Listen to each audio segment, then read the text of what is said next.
Quais são os países com que costuma negociar? Bom, eu costumo negociar com muitos países, como eu também sou responsável pelas compras. Vamos lá ver devagarinho a ver se eu não falho nenhum. Com a Alemanha, porque o nosso grupo pertence, a nossa empresa pertence ao grupo alemão, com a Alemanha, com a Áustria, com a Inglaterra. Já negociei também com a Formosa, portanto na Ásia, por causa da nossa matéria-prima principal, que é o ABS. Depois negociei também com alguns fornecedores no Brasil e no México, onde nós também temos fábrica, Estados Unidos, claro, aqui com Espanha, Inglaterra também acho que já disse, e com quem mais? E Indonésia, também Indonésia, portanto um bocadinho por todo lado, não é? O que é que acha extremamente necessário ter em conta quando se viaja em negócios, além de saber, falar a inglês ou a língua do país?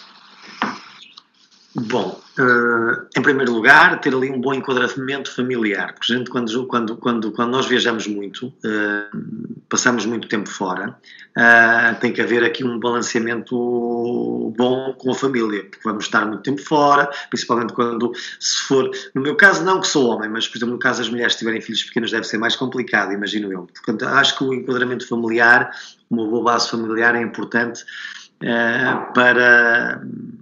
para que se consiga viajar com calma e com serenidade, que é para nós termos as nossas atenções sempre focadas na cultura para onde a gente vai, não é? Isso é o segundo ponto, não é? Ou seja, ter esse bom enquadramento, porque a gente não pode estar a viajar para ir negociar qualquer coisa, ou para ir verificar uma fábrica, ou para ir trabalhar numa determinada fábrica, e estar também preocupado com o que tem em casa, não é? Ou o filho que está doente, ou a mulher que está doente, não é?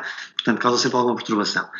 Depois, ter também, digamos, a leveza e a abertura de espírito suficiente e a empatia suficiente, ou seja, o facto de a gente se conseguir colocar no lugar dos outros para perceber a cultura onde está inserido, porque não é? Nós temos costumes, valores, coisas diferentes, e nós temos que perceber qual é a cultura que estamos digamos, a enfrentar ou a visitar para que consigamos melhor atingir os nossos objetivos, quer seja em termos negociais, de compra ou de venda, quer seja em termos que é muito mais difícil quando nós temos uma fábrica no estrangeiro, porque nós não é só negociar, temos que negociar, motivar e levar as pessoas a fazerem aquilo que nós achamos como fundamental para que se consigam cumprir os objetivos, não é? Portanto, eu estou mais nessa área, negociar sim, vender não, mas mais naquela parte cultural de gerir fábricas no estrangeiro, nomeadamente na Indonésia, no México, em Inglaterra e no Brasil, não é? Portanto, essa parte da empatia é muito importante também. De todos os países que já viajou, qual é o que mais gostou e o que menos gostou e porquê?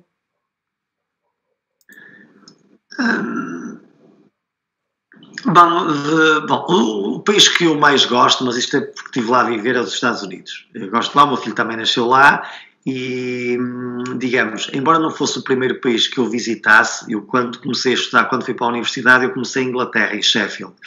Vivi com indianos, etc. E aquilo não gostei muito. Também foi a minha primeira experiência internacional, não gostei muito.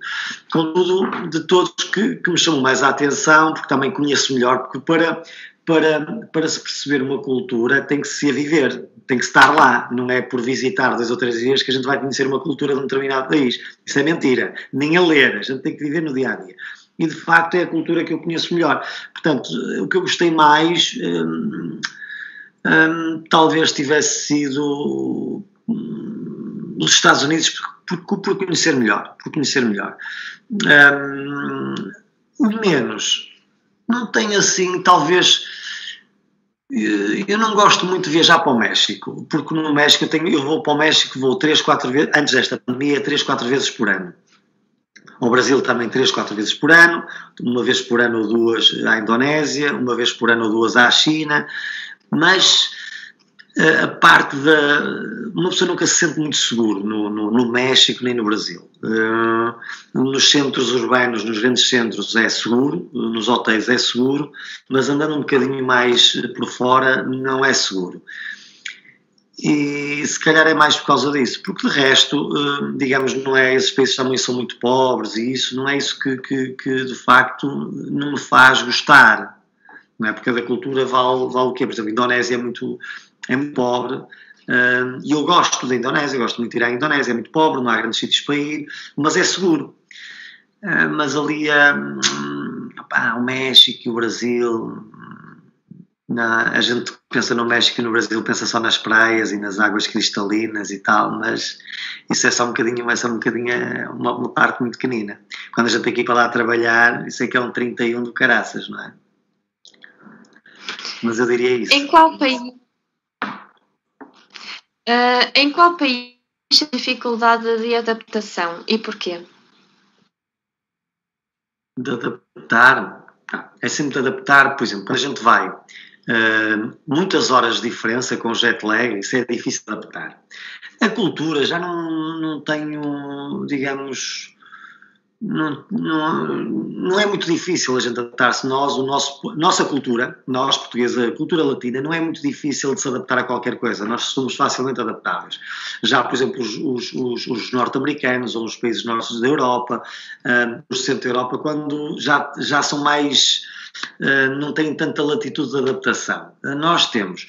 Portanto, a minha adaptação prende-se mais com os hábitos alimentares e o jet lag. Por exemplo, quando vou para a Ásia é muito difícil para mim. Portanto são 6 horas, 8 horas, 10 horas, aquilo é muito complicado adaptar-me àquele jet lag e também ao regime de, por exemplo, da alimentação deles. Alimentam-se todos muito cedo, o tipo de alimentação, o almoço é uma coisa muito leve, nós gostamos em Portugal de almoçar, o jantar também é muito cedo, 5h30, 6 horas também é muito complicado e pronto, e é isso. E depois também é uma questão de segurança. Por exemplo, na China eu lembro-me que nem café tomava fora do hotel, não é? Porque a gente não sabe onde é que vem a água. Só água engarrafada e fechada, não é? Porque aquilo, se a gente também vai calhar na China, vai calhar um hospital, está tramado, nunca mais chega a casa, não é? Nunca mais sai de lá. Portanto, mais esse tipo de questões não tem a ver essencialmente com questões de natureza pura cultural, mas mais, claro que os hábitos alimentares, a alimentação é um aspecto cultural, não é? Mas diria mais do que isso, nem tem a ver com o regime mais restrito deles, não é? Que são muito mais zeros e uns, são muito mais comedidos, são muito mais cumpridores. A China é uma ditadura, não é uma democracia, mas nesse aspecto não senti dificuldade nenhuma, mais nestes que eu referi. E já agora, em qual dos países é que se sentiu mais bem acolhido pelas pessoas? Bom, onde a gente nota naturalmente logo muito que é bem acolhida são nos países que são mais próximos da nossa cultura. É assim que a gente se sente. Por exemplo, nós portugueses sentimos-nos mais bem acolhidos porque os brasileiros, os mexicanos, não é? Os espanhóis. Temos mais ou menos os mesmos hábitos, deitámos-nos tarde, levantámos-nos tarde, almoçamos e jantamos tarde, toda a gente gosta de cerveja e gosta de vinho, essas coisas todas, não é? Por exemplo, portanto, é aí que eu me adapto melhor, a gente sente-se melhor, acha-se mais bem acolhido, não é? Por exemplo, os americanos também acolhem muito bem, são muito simpáticos, no primeiro contacto são muito simpáticos, depois para entrar um bocadinho mais na intimidade já são diferentes. Portanto, isto depende muito da nossa, digamos, do nosso encontro cultural, não é? Entre os diversos países. Com certeza que os países do norte da Europa conseguem-se adaptar muito melhor, um sueco consegue-se adaptar muito melhor a um finlandês ou um dinamarquês, propriamente a um sítio como Portugal, porque as coisas são muito diferentes, os hábitos são muito diferentes, não é? Portanto, eu diria que naturalmente é isso. Por exemplo, na China também somos muito bem acolhidos. não é? Só que depois falta outra parte das refeições, dos hábitos, dos cumprimentos, de estar mais próximo. Por exemplo, o chinês é uma pessoa que não gosta muito do contacto, não é? De pessoal, ou de mãos, ou o que quer que seja. Não é? E nós, os portugueses, os latinos, já gostamos mais do abraço, do cumprimento, não é?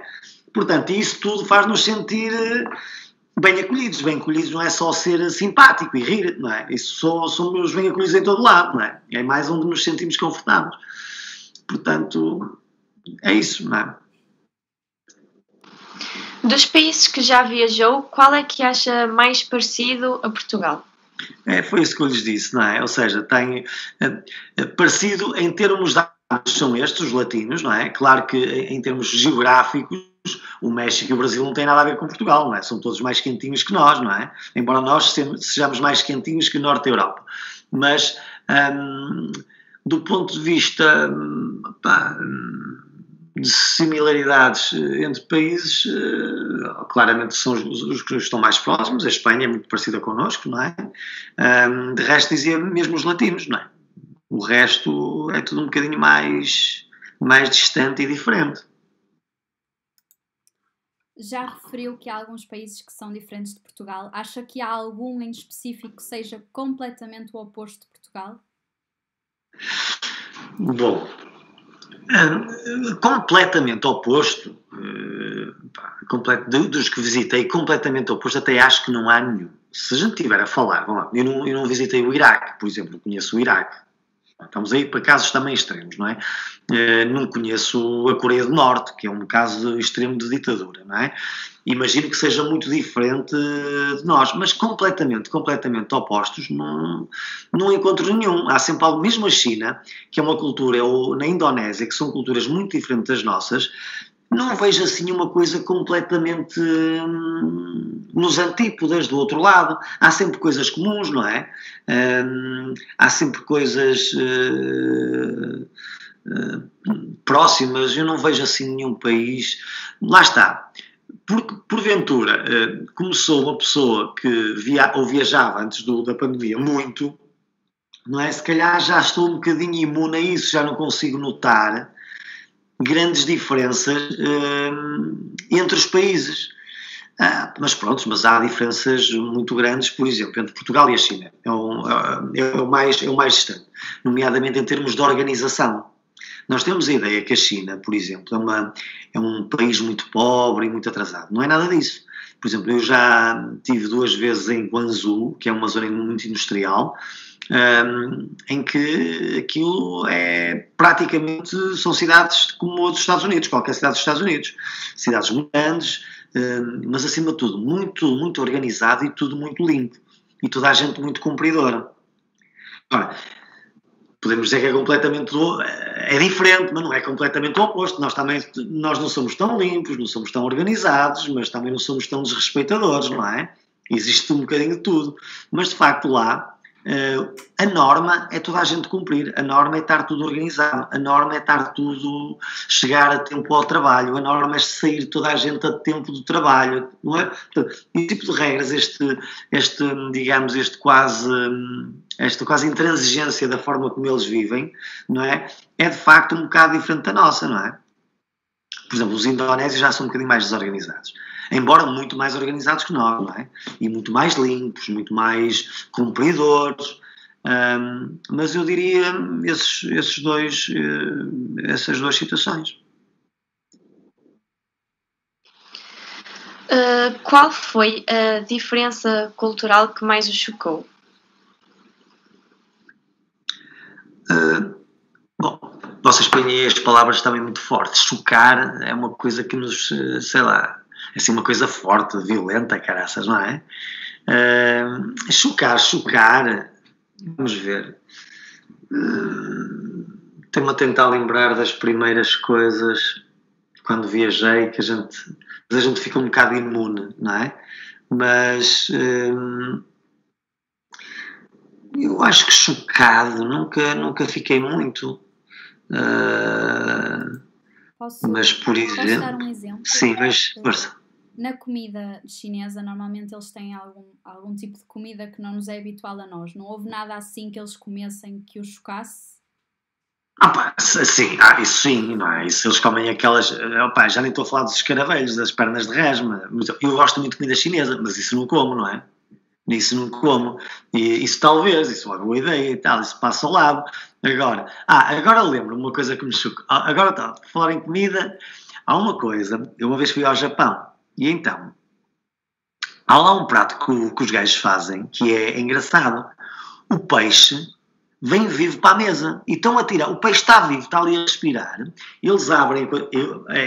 Eu também não gosto de peixe cru, não como sushi, não gosto desse. Se for quentinho, ainda vai. Assim, tudo, não é? Tudo que não seja cozinhado não é para mim. E então, começam aqui. Eu não sei o que é que os gajos fazem ao peixe, mas um peixe comprido à brava. Não sei como é que eles anestesiam um peixe. Que o peixe está a mexer, eles abrem e estão a tirar pedacinhos do peixe, do lombo. Isso foi uma coisa que para mim, de facto, foi chocou. Porra, pá, o peixe está vivo e estão a comer o peixe. E é verdade, isso no Japão aconteceu. Mas, entretanto, eu vi isso, porque aquilo é um balcão especial, onde eles colocam os peixes, não é? Estão os senhores a meio que não fazem sushi, umas pessoas de um lado, outras pessoas do outro, eles têm um peixe de cada lado. Eu estava nas mesas, mas, entretanto, ao sentar-me vi aquilo, porra, o peixe está vivo.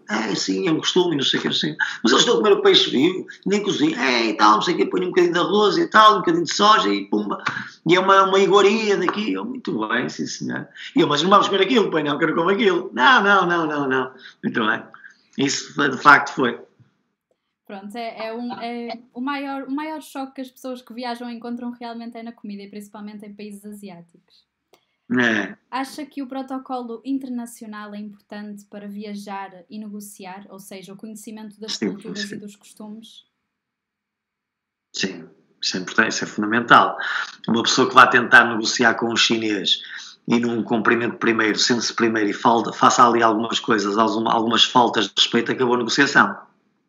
Não é? Uma pessoa, por exemplo, vou-lhe dizer uma coisa, uma pessoa que vá com um chinês, por exemplo, nós os portugueses e os europeus, mas mais os portugueses, somos muito acelerados, queremos logo atingir e negociar e fazer barulho. Com o chinês não, tem que se ter essas negociações de durar 4, 5, 6 horas. Porque explica, porque fala, porque é preciso ter aquela paciência. Não é? Portanto, isso é fundamental. Ou seja, a gente saber com quem é que vai falar tem que se preparar minimamente para perceber, embora a cultura só se conheça quando se a vive, a gente tem que ir com um mínimo de bases, não é? Para perceber como é que os outros funcionam, essencialmente primeiro, para ser mais bem sucedido nas suas negociações ou no seu objetivo, mas acima de tudo para não desrespeitar. Porque quando a gente, para nós são coisas normais, mas para outras culturas pode ser um desrespeito absoluto, não é? E muito incompreensível. E às vezes a gente destrói ali uma relação ou um futuro negócio, ou o que é que seja, porque não estamos a par daqueles valores mais comuns, e um desses é o respeito, não é? E isso em determinadas culturas é crucial. Isso é fundamental, sim. Acerca também do protocolo internacional, ele ajudou a manter alguma relação de amizade por causa de negociações que acabou por fazer? Sim. Mas isto também parece que eu comecei logo a fazer estas coisas todas direitinhas. Não, cometi muitos erros no início. Isto era logo no início, quando a pessoa começa a viajar é tudo campeão, campeão é tudo nosso, bum, bum, bum, bum, e a gente só se apercebe. É como quando a gente compra uma coisa nova, um eletrodoméstico novo, e a gente começa a carregar nos botões todos e aquilo não funciona, certo? E depois a gente vai ler o manual, certo? Para ver, aí deixa eu ver como é que isto funciona. E das culturas é exatamente a mesma coisa. Nós, os portugueses, somos assim. Primeiro vamos à experiência, a gente já sabe tudo e conhece tudo. E depois começamos a dar com a cabeça na parede e começamos a ver que as coisas não são assim. Temos que ler antes, temos que ver como é que são as pessoas, como é que não são as pessoas e começar a ser um bocadinho mais humildes nessas coisas, não é? Isso é fundamental. Já recebeu alguns empresários de outros países cá em Portugal? E se sim, quais foram esses países? E daqui de todo o mundo, nós daqui na fábrica recebemos dos Estados Unidos, Canadá, Austrália, Nova Zelândia, nós aqui exportamos para quase 70 países diferentes, quase deles todos já vieram cá a Portugal, Rússia, Polónia, Alemanha, Áustria, Inglaterra, de tudo, Espanha, Índia, Os indianos também são muito engraçados, por acaso. Já fiz alguns negócios, nunca fui à Índia, mas a Índia é uma cultura também gira. Portanto, sim, nós recebemos visitas, agora com a pandemia não, mas nós todos os meses temos visitas de clientes nossos. Então, da Europa Central, a Europa é toda, não é? Nós vendemos para a Europa toda. República Checa, tudo, Hungria, Grécia, França, Itália, tudo, portanto. Nesta pandemia, adotou algum comprimento que exija menos contacto e venha de algum país estrangeiro? Ou opta pelo comprimento que é o cotovelo?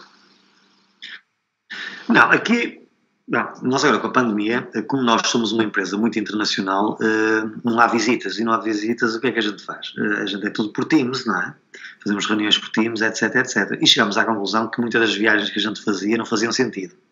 Também nos veio ensinar isso, não é? Mas o cumprimento que a gente geralmente faz aqui, geralmente vou lá em baixo a ter com as pessoas e a gente faz o cumprimentozinho lá com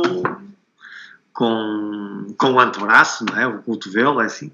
Mas com a pandemia, isso para nós e, por exemplo, para os brasileiros ou para os mexicanos é um bocadinho difícil, porque a gente vai é logo de abraço e chicoração e não sei o quê, e nós somos muito um povo de contacto, a nossa cultura é muito assim, não é? No início isso era um bocadinho difícil, mas agora como não há visitas, não há nada, portanto nós por exemplo, aqui na fábrica cumprimentamos uns aos outros há fábricas ou empresas onde isso não acontece, em que não se cumprimentam. Nós aqui cumprimentamos com o antebraço. Agora, como é que a gente se cumprimenta com as outras culturas via Zoom? Nós, é com um sorriso sempre, não é? Uma pessoa quando se ri, não é? Já está a dizer que está bem disposto e não sei o que mais e consegue estabelecer logo ali uma relação com o interlocutor. Não tendo o toque, não é? O cumprimento, o bacalhau e o chicoração, temos o sorriso. É logo segundo.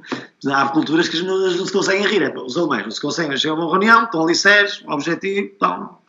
Nem falam do tempo, nem perguntam como é que está, como é que não está. É logo direto à negociação, não é? Nós já somos bem diferentes. É uma forma de cumprimentar à distância. Já referiu que trata destes negócios que são internacionais via Teams ou por videochamada. Como é que tem sido? Tem sido fácil? É igual ou nota alguma diferença? Não é igual, não é igual. Mas também não é igual. Claro que o contacto pessoal é diferente. A presença é diferente, não é? Do que estarmos a olhar para um monitor. Isso, mas também, uma coisa é certa, não é a mesma coisa. As coisas fazem-se na mesma, ok? Mas a relação não se constrói da mesma maneira, do que estar na mesma sala e na mesma presença. Mas também é verdade que esta pandemia nos trouxe algumas certezas acerca do desperdício que nós fazemos com algumas viagens. Porque há viagens que podem ser perfeitamente, ou negócios que podem ser perfeitamente feitos via Teams ou via web, não é preciso ir lá. E isto até nos dá para futuramente a gente fazer algumas poupanças em termos de dinheiro, como é evidente, na organização, não é? Sente que devido ao Covid-19 o protocolo internacional se modificou? Bom, eu ainda não me apercebi muito bem disso, não é? Ou seja, claro, evidentemente que os comportamentos que nós temos na presença física de um interlocutor de outra cultura é uma coisa. E via web é outra. Contudo, há princípios básicos que nós temos que fazer, não é? Quando estamos a falar com um chinês via web, temos que ter praticamente o mesmo, digamos, a mesma sensibilidade para perceber o que é aconselhável dizer, o que é aconselhável fazer ou não, não é? Por exemplo, o web permite uma coisa, a gente quando está com um chinês, para ele dê um beijo na cara e um xi, não é? Estamos ao web, o físico permite isso para ele é desrespeitoso, não é? A web ajuda isso logo, não é? Ou seja, permite-nos não cometer alguns erros básicos, nomeadamente no cumprimento, não é? Porque a gente está longe, não é? Para algumas culturas o contacto físico é desrespeitoso. Não é? Por exemplo, vou-vos dar um exemplo. Nós somos os brasileiros abusam do contacto. Não é? A gente quando vai lá, aquilo é um xícara, aquilo apertam mesmo, esmagam mesmo e põem as mãos e tudo, não é? Para nós, isso já é um bocadinho. Nós podemos dar um abraço, damos um bacalhau e tal, mas pronto, mas a coisa ali meio comedida. Os brasileiros e as brasileiras já não são assim, já são mais, como é que eu ia dizer? São mais exuberantes, não é? E então, imaginem um brasileiro fazer isso com um chinês. Não é? Se a gente já fica um bocadinho atrapalhado, então o chinês, coitado, punha-se logo, não é? A correr dali para fora. Portanto, há algumas coisas que isso pode ter ajudado, eventualmente. Por último, acha que viajar e conhecer outras culturas é uma aprendizagem tanto para a vida profissional como para a vida pessoal? Sim, claro, então. Sim. Aprendizagem total, não só pela curiosidade de saber outros, etc., mas como pessoas a gente consegue, ao conhecer outras culturas, nosso relacionamento, digamos, familiar com amigos, com família, a gente consegue ter mais, mais paciência, consegue ter outro entendimento, consegue, não é? Conseguimos sair da nossa concha de opinião que nós é que estamos certos e nós é que sabemos tudo, não é? Porque só o facto da gente ter que ir para outros lados, exercício de humildade, não é? Ou seja, para ter sucesso a gente tem que ser humilde, tem que tentar perceber como é que os outros pensam, ouvir, essas coisas todas, não é? E portanto, conhecer outras culturas e negociar com outras culturas não é só visitar e conhecer, é ter humildade suficiente para perceber como é que os outros agem. E isso também é bom para nós, porque nós depois vamos aperfeiçoando essa forma de ser, de melhorar, e depois conseguimos ser até umas pessoas melhores, não é? No nosso relacionamento com os nossos amigos e com a nossa família. É melhor, sim. E além de nos dar mais conhecimento, mais vivência, é sempre agradável conhecer outras culturas, outros sítios, é giro, não é? A gente aproveita as férias por causa disso. As férias é o período de tempo que a gente mais gosta, não é? E o que é que a gente faz com as férias? Vai visitar outras culturas, mesmo que seja cá dentro de Portugal, outros sítios, outros valores, não é? É uma coisa que dá prazer, não é? Portanto, isso indiscutivelmente. Damos assim por terminada a nossa entrevista e agradecemos